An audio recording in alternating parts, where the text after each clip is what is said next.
ہمارا آج کا ٹاپک نائز پولوشن پر ہے۔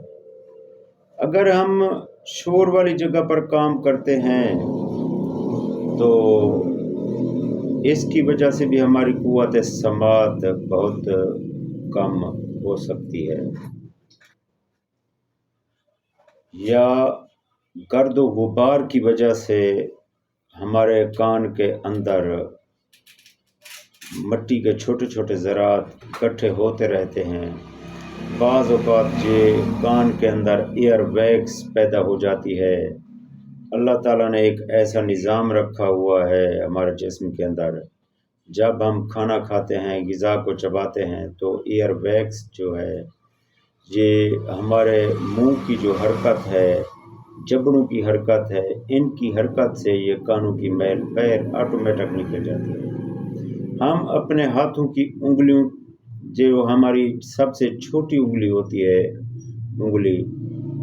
اس انگلی سے بھی ہم کان کی میل نکال سکتے ہیں۔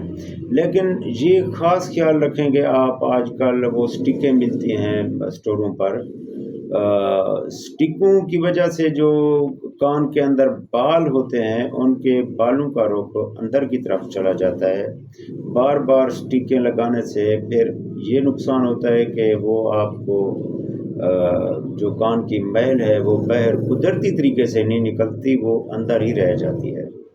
تو اس چیز کا آپ خیال رکھیں گے۔ آپ اپنی جو یہ چھوٹی انگلی ہے، یہ انگلی آپ اپنے کان میں لگائیں گے، اس طرح کان میں لگائیں گے۔ یہ جو کان کے اندر سے میل نکالے گی یہ نقصان بھی نہیں دے گی، کسی قسم کا یہ آپ کو نقصان نہیں دے گی۔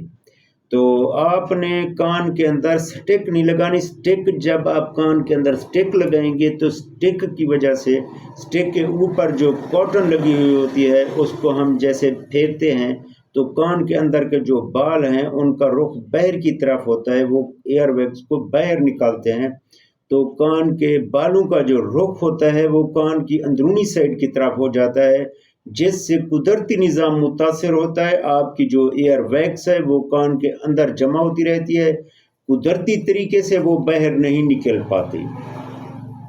تو اس طرح سے آپ احتیاط کریں گے۔ اگر یہ ایئر ویگس اندر سخت ہو جائے یا فنگس قسم کے انفیکشن کی طرف سے یہ اندر بڑھ جائیں، ویگس سخت ہو جائے، باہر نہ نکلے، بہرا پن ہو جائے، تو آپ ENT اسپیشلسٹ جو ناک کان گلے کا سرجن ہوتا ہے اس سے آپ چیک کروائیں۔ وہ سکسیشن مشین ہوتی ہے، کان میں ایئر ڈراپس ڈال کر اس مشین سے وہ جو کان کی ویگس ہے یا جو میل ہے، گندگی ہے، وہ سکسیشن کے ذریعے سے باہر نکل آتی ہے۔